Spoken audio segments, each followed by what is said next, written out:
नमस्कार. कधी विचार केलाय का की शेती फक्त अनुभवावर नाही तर अचूक ठोस माहितीवर सुद्धा करता येते? आज आपण पारंपरिक शेतीपासून डेटा आधारित शेतीपर्यंतचा एक जबरदस्त प्रवास करणार आहोत. बघूया सेन्सर्स, ड्रोन्स आणि डेटा मिळून शेतीचं भविष्य कसं घडवत आहेत. जरा कल्पना करा. आपलं शेतच आपल्याला सांगतंय की मला आता पाण्याची गरज आहे किंवा माझ्या या भागात खताची कमतरता आहे. हे ऐकायला एखादं सायन्स फिक्शन फिल्मसारखं वाटत असलं तरी अचूक शेतीमुळं हे आता खरं होऊ लागलंय. चला, हे नेमकं कसं होतं ते पाहूया.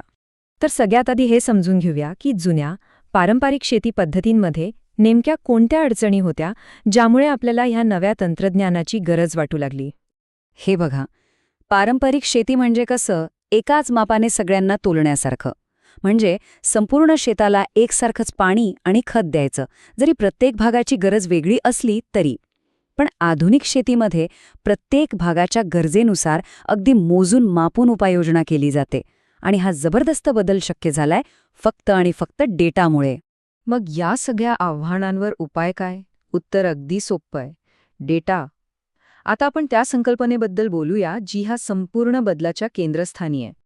अचूक शेती म्हणजे फक्त नवीन टेक्नॉलॉजी वापरणं नाही, तर ही एक विचार करण्याची पद्धत आहे. यात डेटा वापरून प्रत्येक रोपाची गरज ओळखली जाते आणि त्याला हवं तेवढंच पाणी आणि खत दिलं जातं. इथे प्रत्येक निर्णय हा अंदाजावर नाही तर ठोस माहिती आणि आकडेवारीवर आधारित असतो. हे इमेज आपल्याला दाखवते की हे सगळं तंत्रज्ञान एकत्र मिळून कसं काम करतं.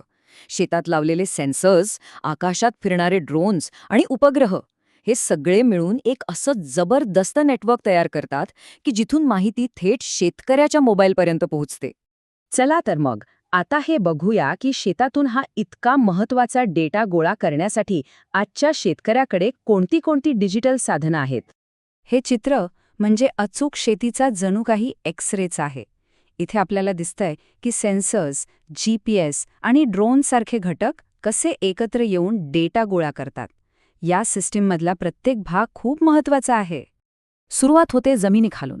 मातीत बसवलेले हे छोटे सेन्सर्स म्हणजे पिकाच्या आरोग्याचा पाया तपासतात.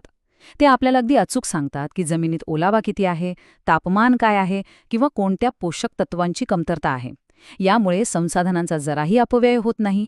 जमिनीच्या वर आकाशातून ड्रोन्स आणि सॅटेलाइट्स शेतावर जणू काही गरुडासारखी नजर ठेवतात. ते पिकांमध्ये होणारे असे सूक्ष्म बदलही टिपतात जे आपल्या साध्या डोळ्यांना कधीच दिसणार नाहीत.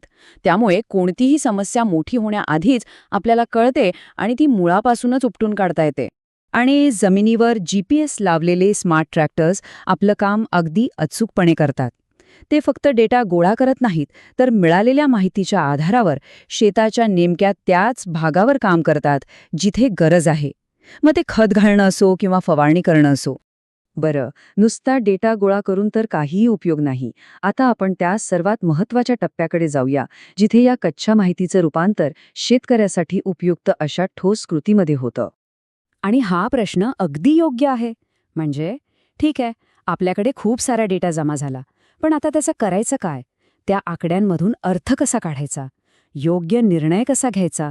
आणि इथेच खरी जादू सुरू होते, डेटा ॲनालिसिसची. डेटाचा प्रवास खरं तर 3 सोप्या पायऱ्यांमध्ये होतो. पहिली पायरी म्हणजे संकलन, म्हणजे डेटा गोळा करणे. दुसरी पायरी आहे प्रक्रिया, जिथे त्या डेटाचं विश्लेषण होतं. आणि तिसरी, शेवटची पायरी म्हणजे निर्णय, जिथे त्या विश्लेषणातून ठोस कृती ठरवली जाते. डेटा ॲनालिटिक्स प्लॅटफॉर्म्स म्हणजे असे सॉफ्टवेअर्स जे डेटाचा अर्थ लावतात, ते एका हुशार दुभाषेप्रमाणे काम करतात. ते जुन्या आणि नवीन माहितीचं विश्लेषण करून शेतकऱ्याला सांगतात की कोणत्या भागात जास्त उत्पन्न आलं आणि त्यामागचं कारण काय होतं. आणि याच्या पुढची पायरी म्हणजे मशीन लर्निंग. सोप्या भाषेत सांगायचं तर कम्प्युटरला स्वतःहून शिकायला शिकवणं.